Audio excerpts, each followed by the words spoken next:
Okay.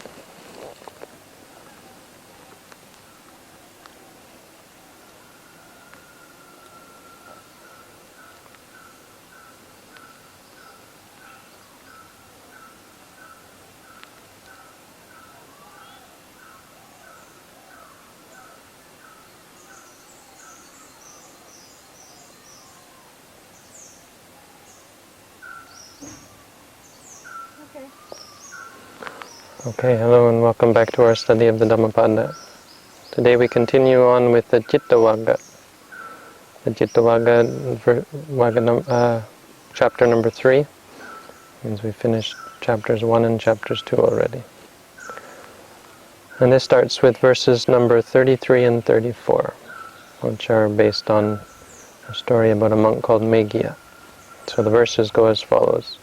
Phandanaṃ capalaṃ cittaṃ dūrakkhaṃ dunnivārayaṃ ujuṃ karoti medhāvī usukārova tejanaṃ vārijova thale khitto okamokataubbhato pariphandatidaṃ cittaṃ māradheyyaṃ pahātave. These are the two verses for today. So the translations, verse number 33 is phandanaṃ capalaṃ cittaṃ, the mind that is fickle and unsteady. Dūrakkhaṃ, difficult to guard. Dunnivārayaṃ, difficult to forbid or to stop, to keep in check. Ujuṃ karoti medhāvī, a wise person makes straight. Just as usukārova, just as a fletcher makes an arrow straight. And verse 34, vārijova, just as a waterborne creature or a fish, thale khitto, is thrown upon cast upon the bare ground, taken out from the water, okamokataubbhato, so cast upon the ground of having been taken out from the water.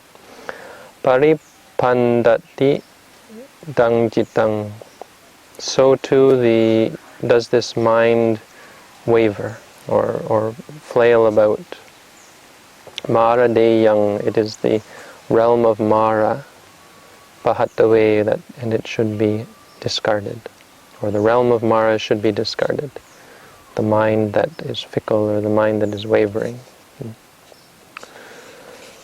So two very important verses from a practical point of view, and we have a fairly brief story, because the story is actually told elsewhere. So in the Dhammapada here we have it in very, very short form, just mentioning what this story was about. So the story is about a monk named Meghiya, who at some time in the Buddha's life was the Buddha's attendant, and so he would carry the Buddha's bowl when they went on Pindapata, when they went on alms round. And one time when they were going on alms round or traveling,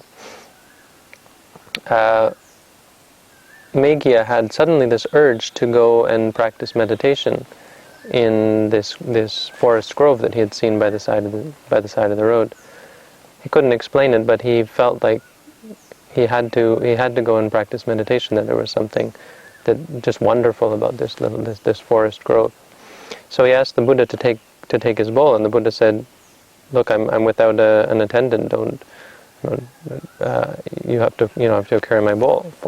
You have to act as my attendant." He said, "No, please take your bowl," because he couldn't understand why the Buddha was so vehement that he should have to carry the Buddha's bowl. He said, "Well, why can't the Buddha carry his own bowl?" He said, "No, carry you," because this would be the duty of an attendant monk to carry the bowl. But it seemed like a really silly thing. Meghiya tried to explain that he wanted to go and practice meditation, and normally the Buddha would say, fine, go and practice, and take his bowl back. But at this time the Buddha refused. And for the third time and finally the Buddha consented in silence took his bowl back and continued on his way. Meghiya, in the meantime, went into this grove to practice meditation, and as soon as he sat down, he felt his mind full of lust, and just these vivid images and memories of the past came up, and he was filled with all sorts of unwholesome states. And so he quickly got up and went back to meet the Buddha and said he was sorry that he had left, and the Buddha said, "I told you not to go." He said, and he told him actually a past life story. Somehow it goes that he said, in a past life, that grove, the reason why it's so attractive to you is because it's a grove that you used to meet up with women in, or so on, something like that. And so the Buddha used this as an example to admonish the monks that the mind is quite fickle and you shouldn't follow after it, that the mind can lead you in so many different ways. In one moment the mind can change and lead us off into defilement and lead us off into the wrong direction. We might be sitting in meditation, or we might be living our lives in a peaceful way, in a wholesome way, and suddenly something comes up and sets us off and carries us away. So the Buddha gave this explanation that this is the nature of the mind. The mind is fickle, the mind is unsteady, the mind is crooked. And he uses this image of a fletcher straightening an arrow. So what he's saying is that the mind in its ordinary state is not straight, it's crooked. Going here and going there, the mind is clinging. Like if you look at the hand, when the hand clings to something, it's because it's not straight. If you straighten your hand out, you can't cling to anything. Right? Or a hook, for example. Because in the next verse he's talking about fish and Mara, the bait of Mara. No? The only reason Mara can catch us is because our mind is crooked. The mind has something that he can hook into. But when the mind is straight, then there's no entry for Mara, and there's no way for us to get caught. So the story is just one example of how this occurs, and it's a really good example for us to see how in meditation our mind can carry us away with it, that we can get carried away by the fickleness of the mind. The mind is difficult to guard. It's something that can fall into greed, it can fall into anger, it can fall into delusion very easily. It's difficult to guard, and it's difficult to forbid, even to just stop the mind from thinking this or thinking that, from getting angry, from getting upset. And recently one meditator was explaining how she got very angry at work. Someone said something to her, was disappointed in her work, and she was so upset. But the bad thing wasn't the upset, she said. The bad thing was this anger that she had for herself because of how upset she was. So she wasn't. The problem wasn't what they had said to her. She wasn't so upset about what they had said, but she was upset that she had got so upset. And this became a huge problem, and so she was berating herself and was very angry at herself for allowing herself to become so out of, or to become so unstable in the mind. So the Buddha, in another sense, the Buddha is just giving us a teaching here to allow us to see this clearly, to not become upset when this occurs, because actually the truth is the problem isn't the upset. The problem is that you get upset about it. Right? When you get angry, then you think there's some problem. Or when you have lust arise, so this monkey had some feeling arise and he didn't know what it was, but he thought, of course, that he should follow it. And this is really the problem, is the reactions to our reactions, the reactions to our emotions. When you want something, wanting isn't a real problem until you chase after it, until you try to achieve your desires. Anger isn't a real problem until you say, I can't take it anymore, I have to go and act upon it. I have to hurt someone, or I have to cause suffering. And so the Buddha's, on the one hand here, he's just explaining that this is the way it is, and your job is not to change this. No? You can't do dunnivārayaṃ. The Buddha said it's very difficult to forbid it. The duty is to create a clear mind, to create a straight mind. to change this habit of the mind. The mind is going here and going there, is taking us away, is crooked. The mind is following all sorts of crooked paths. The goal of our practice is to straighten the mind. The crookedness here is it's quite interesting, because even in meditation practice we can give rise to this sort of crookedness, or even as monks, even in a monastic setting. So for example, we know that we have to give up greed, we know that we have to give up anger, we know that we have to give up delusion, and yet we'll always find little ways, devious ways of justifying our defilements. So the defilements will not really be the problem, but the problem is this crooked mind that is quite devious. So the example here is Meghiya, who perhaps even knew that he had lust arising, but or knew that he was being impartial, but he tried to justify it and say, oh, but I want to go and practice meditation.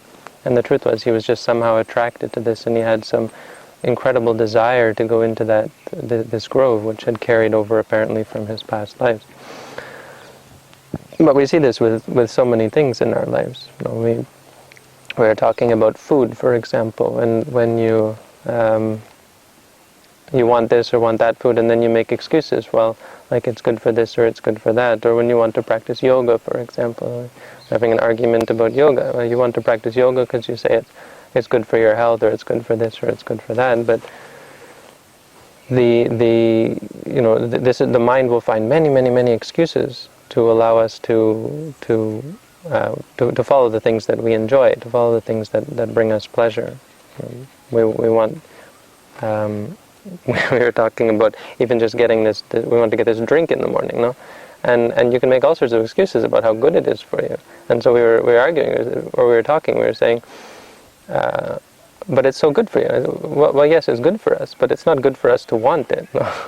If you get it, that's great. It'd be good for your body and so on. And it would even be good for your meditation practice, to allow you to continue. But the greed for it, the wanting for it, of course, that doesn't mean you're going to get it. And in fact, if you do get it, it's come about in an unwholesome way, and that will be a far worse problem in your meditation. This greed for it.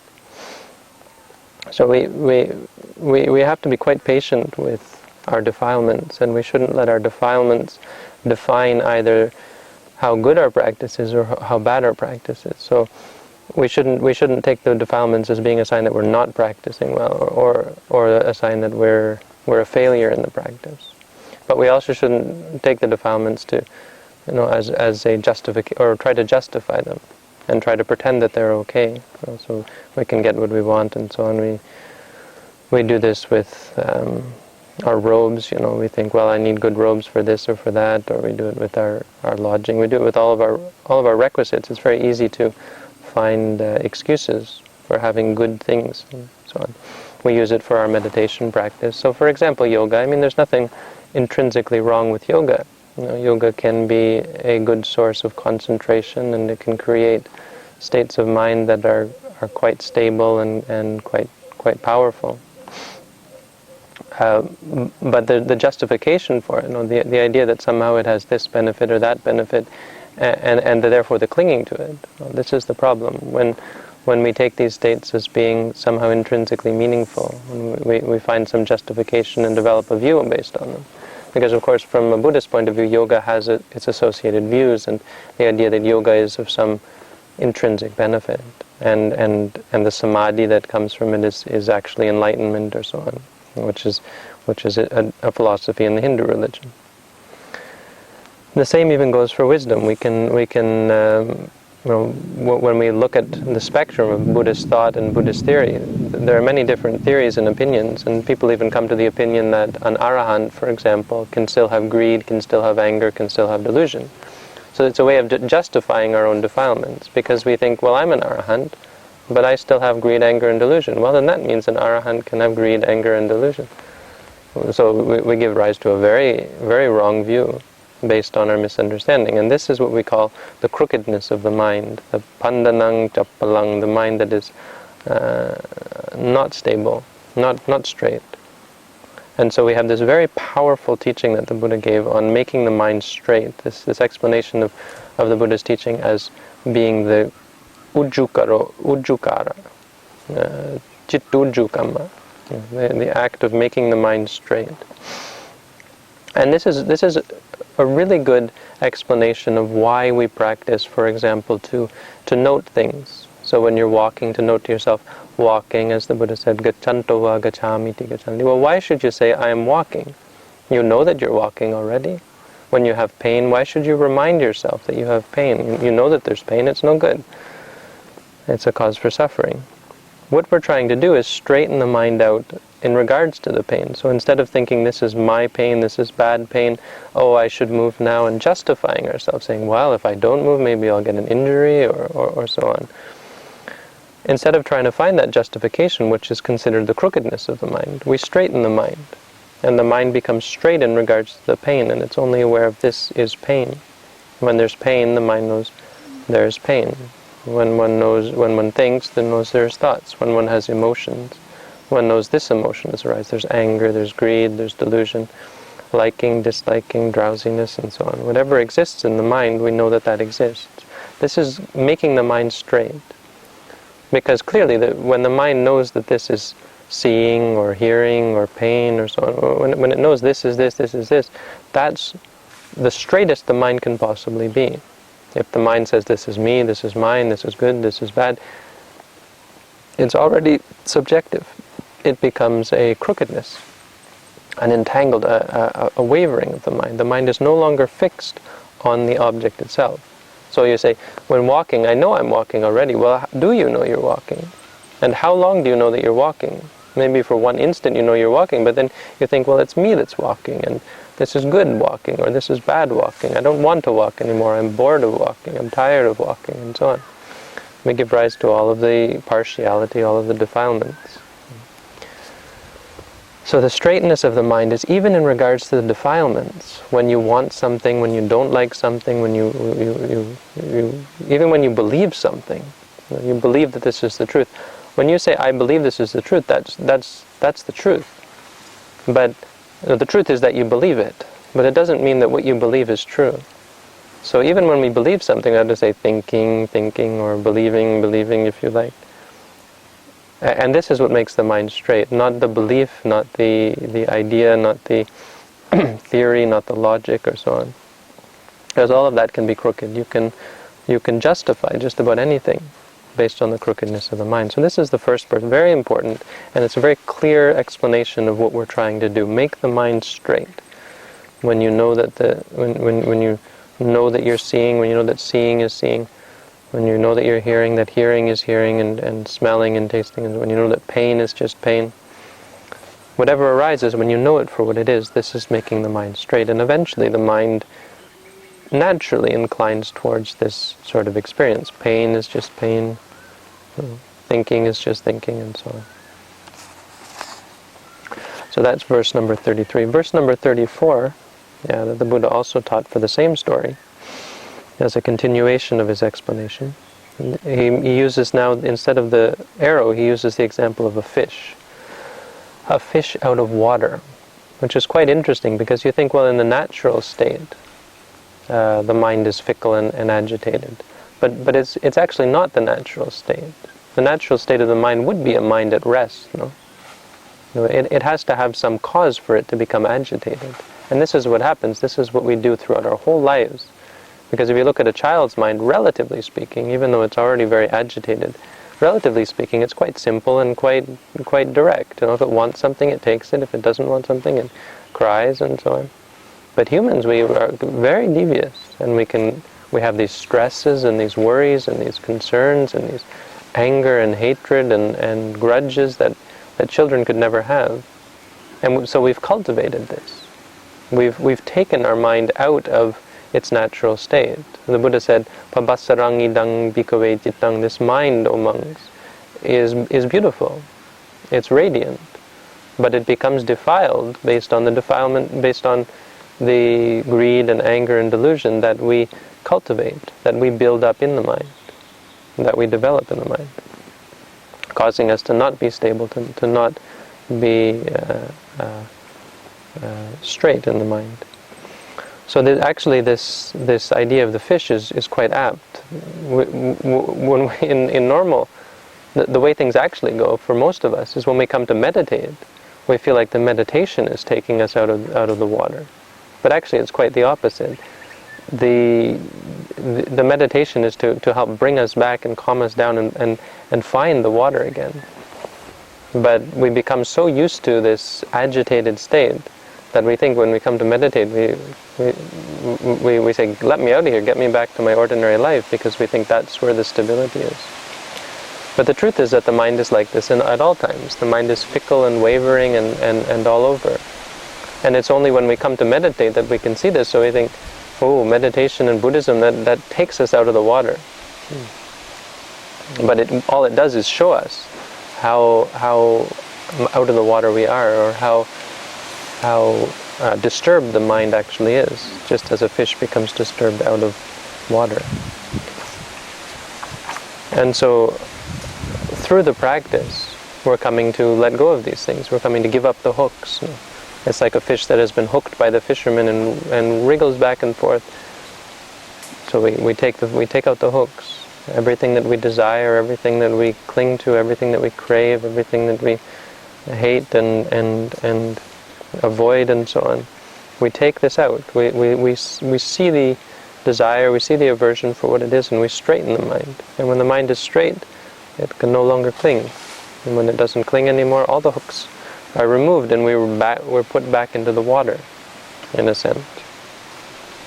And the Buddha said this is, he explained how this is, or he remarked how this is the realm of Mara, or in one sense the bait of Mara. So these hooks are the hooks of Mara. And by Mara we mean, of course, evil, which is all of the greed and anger and delusion. So he says this is what we have to let go of. And in fact, in one way of reading this is that he's telling us to let go of the mind. And if you like, it means letting go of the mind that is fickle, letting go of these mind states. When the mind wants something, you just see that it wants it. The hook is your attachment to it. If you want something and then you think, yes, I'm going to take it, then you're hooked. Even if you say, no, I'm not going to take it, you get angry and upset at it. No, no, no. How bad mind or something. It's still a clinging. There's still a hook. You're like, no, no, no. And you stop. You're pushing it down, and as a result, you're stuck with it. You're stuck to it, even with anger, even with disliking it. So we never want people to feel guilty or upset when they have addictions or when they have aversions, just to see them clearly. Because any kind of liking or disliking, this is the hook, the clinging. Once you make your mind straight and you just know that is that, it feels exactly as though your mind is straight, and you're no longer clinging to it. The mind no longer clings. There's no way it can cling when the mind is straight. So you remove the hook. This is the hook of Mara, and this is the pahātave, where the Buddha enjoins us to give it up and to let go of it. So that's the teaching for today. Just a short story, but two very important verses. One on the straightening of the mind, and another one on the bringing the mind back to a state of natural purity. Just as a fish in water, the mind that is free from suffering lives in the world smooth and goes just like a fish in water. Most of us, we feel like a fish in water out of water. We've gotten so comfortable with our state of suffering that we think meditation is actually causing suffering. But it's because only when we come back to meditate we see what we're doing to ourselves. And the truth is, once you meditate, the more you realize what you've been doing to yourself, and you see, wow, all that suffering I had in my life, all those terrible things I was doing to other people, all of the problems I was causing, all of the conflicts that I had. Indeed, the Buddha was correct. The mind is fickle. So even in our ordinary lives, without meditation, the mind will run around. But because you think this is right, this is good, you follow after it, you don't ever notice it. Only when you come to meditate and you come to try to bring the mind back to a natural state? Do you notice it and you see how crazy the mind is? So for new meditators, this is a good teaching for us to learn, to realize that this is not a sign that the meditation is wrong or is bad, and it shouldn't be a sign. It shouldn't be something for us to become discouraged about.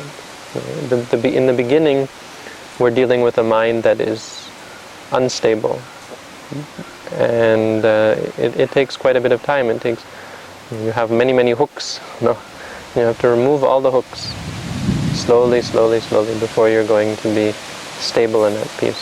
So reminding us that this is the nature of the mind, and not to feel guilty or not to feel angry or not to hate ourselves for it, but just to slowly see our defilements as they are, see the suffering as it is, see everything just as it is, and let go of any desire or aversion towards it.